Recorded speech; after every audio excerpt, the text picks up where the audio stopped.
আমার mango delicious pudding বানানো হয়ে গেছে। এখন আমি এটা সার্ভ করব।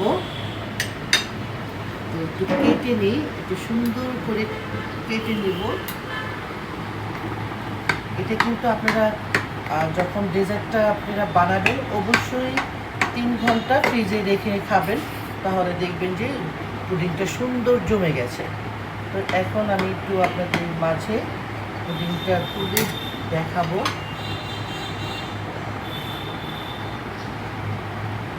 ওয়াও! এই তো আমি একটু খেয়ে রিভিউ দিই কেমন হয়েছে।